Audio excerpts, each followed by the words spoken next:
Let's get it started in here. Yeah, let's get started. What do you say, huh? I'm in. I made it. The weekend, we got things to do. Let's get it started, for goodness sakes. I'm Cindy Dole. I'm Eric Stromer, and I'm getting started, I think.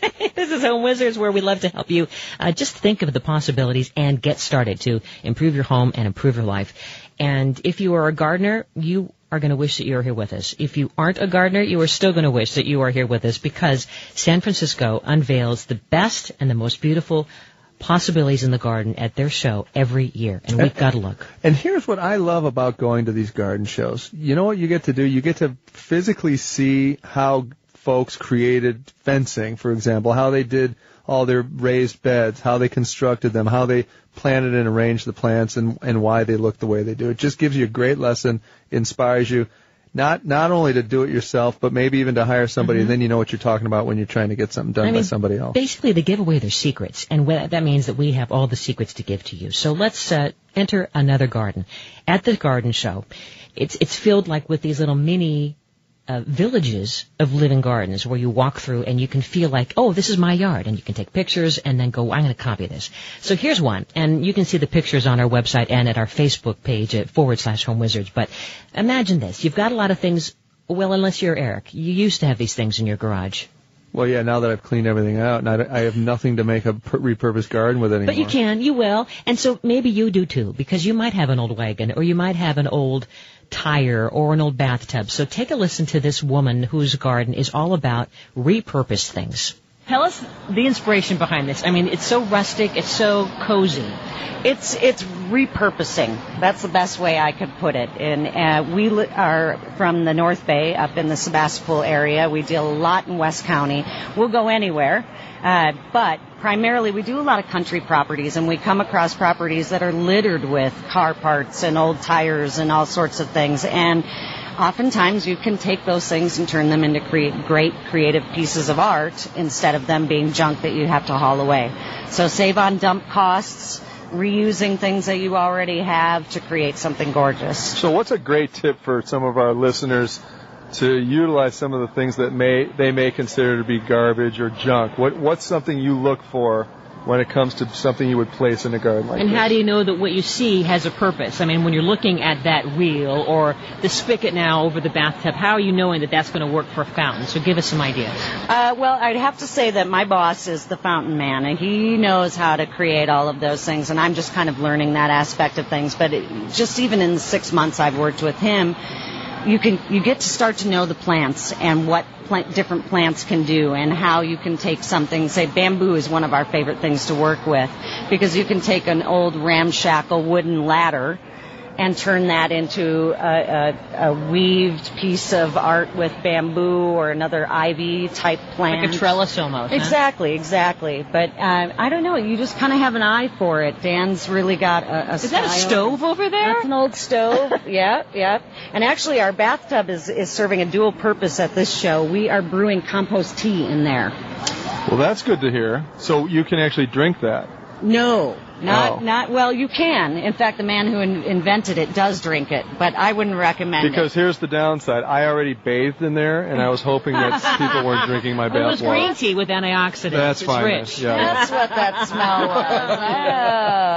Actually, there might be a spa-like kind of quality to that. Like a mud bath. This is actually great. It's inspirational for those folks that may have some of these things or go garage sailing. Mm-hmm. They want to buy some old antique pieces and introduce them into the garden, and we'll have some photos of this kind of thing on our website at yourhomewizards.com. And the height, look behind you, the height of the bamboo, is that invasive or non-invasive bamboo? Because I'm so attracted to that, I know. Exotic feel, and it also gives you a green wall or a green fence. Exactly. Bamboo is tricky. You do have to do some research and figure out the type that you want. There are clumpers and there are runners, but even bamboo that runs can be contained. There are a number of nurseries out there that have a ton of information on that. If I can plug one of our favorites, Instant Jungle in Kotati is by far just the hugest place. Such a neat thing to go see anyway. Every kind of variety of bamboo you can think of, and they can tell you exactly what you need to create what you're looking for. Great. Yeah. Well, thank you so much. We really appreciate talking to you. Oh, I do have one tip to pass on. Yes. As far as, if you end up putting photos up for people to see of this, always be on the lookout for old wood. Yes. Old Reclaimed wood. Reclaimed woods. It's very expensive to buy these days, and you'd be surprised how easy you can come by it. If you are driving down the country road and you see somebody who's got a ramshackle old barn falling apart, oftentimes they're happy to have you just come haul it.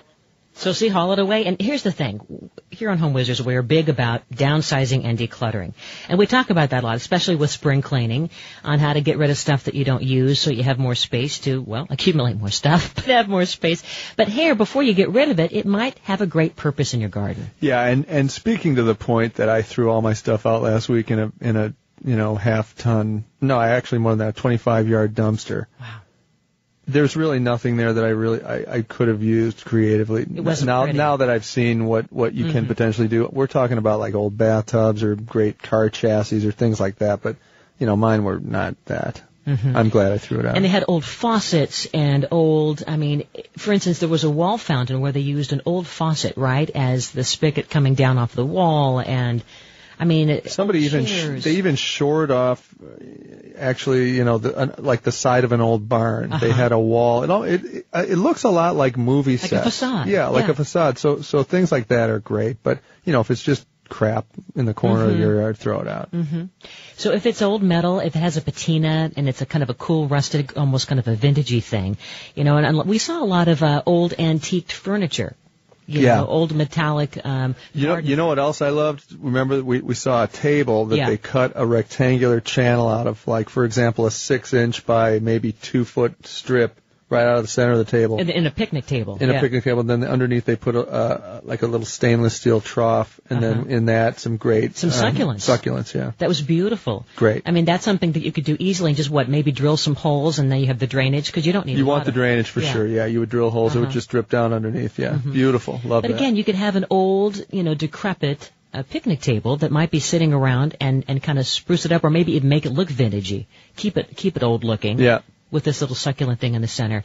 And maybe if you have a plumbing project that you're about to encounter, maybe you're going to work on a bathroom, why not look at some of the old pipes and the conduits and things, because that might be kind of a fun hook or some kind of an artsy thing for your garden. Yeah. Yeah, exactly. Great ideas, obviously. And we also spoke to one of our friends there at the garden show who did not really enjoy the idea of having big sculpture.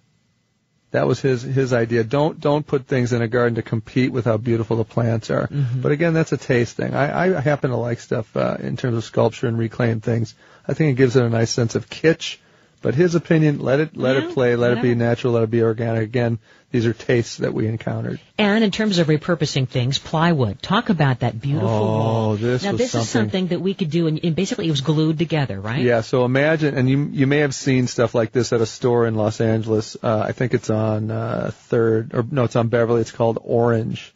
And they use a lot of this glue lamb plywood. So they'll take a 3/4-inch piece of plywood, cut it in 1-inch strips. Then you'll glue that together and sandwich it so that it becomes the height of a 4x8 sheet of plywood.